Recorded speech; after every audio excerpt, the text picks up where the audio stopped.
दोस्तों big boss season 17 के live feed में घर के अंदर इस समय मुनव्वर फारूकी और आयशा खान की शादी की काफी चर्चा हो रही है। जी हां दोस्तों, आपने बिल्कुल सही सुना और ये चर्चा करने वाला कोई और नहीं बल्कि अभिषेक कुमार ही है।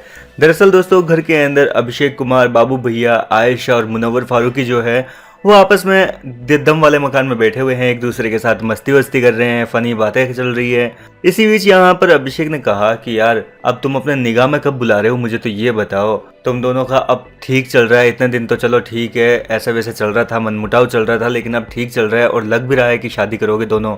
तो मुझे निकाह में कब बुलाओगे? और होता क्या है, वो निगाह होता है या निकाह होता है, मेरे को तो पता भी नहीं है ठीक से। जिसके बाद आयशा बताती है कि वो निकाह होता है। ये सुनकर अभिषेक कहता है कि हाँ तो फिर बताओ कब बुलाओगे, मुझे डांस करने का बहुत मन कर रहा है तुम्हारी शादी में। ये सुनकर आयशा कहती है कि चुप हो जा फालतू, तू कैसी बातें कर रहा है, पागल है क्या तू, हम कोई निकाह मिकाह नहीं करने वाले हैं अभी। ये सुनकर अभिषेक कहता है कि नहीं यार, मुझे ना सपना भी आया था, पता है इतने दिन तक तो मैंने बताया नहीं था क्योंकि तुम दोनों का मूड जो है वो ठीक नहीं था, लेकिन अब तुम दोनों का बिल्कुल ठीक हो चुका है, सब कुछ शॉर्ट आउट हो चुका है और तुम दोनों खुश भी हो, अच्छा मूड है, इसलिए बता देता हूँ।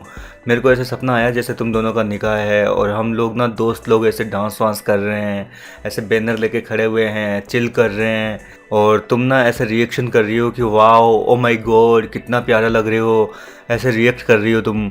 आयशा ने कहा कि अरे तू फालतू उल्टे सीधे सपने मत देखा कर, ऐसे मैं इतना रिएक्ट नहीं करती हूँ असल लाइफ में भी, और मैं नहीं करने वाली ऐसे रिएक्ट विएक्ट, ध्यान रखियो। ये सुनकर अभिषेक को हंसी आ जाती है। कुल मिलाकर दोस्तों अब इन दोनों की जो है वो शादी की बातें चल रही है और जाहिर सी बात है कि अब शादी की बातें चली है, इसका मतलब कुछ ना कुछ तो ऐसा होगा इन दोनों के बीच में, आयशा और मुनव्वर के बीच में, जिसकी वजह से अभिषेक ने इतनी बड़ी बात बोली है। फिलहाल दोस्तों आपको क्या लगता है, क्या मुनव्वर और आयशा शादी करेंगे या नहीं? आप अपनी राय हमें कमेंट करके बताएं। लेटेस्ट अपडेट्स के लिए हमारे साथ बने रहिए।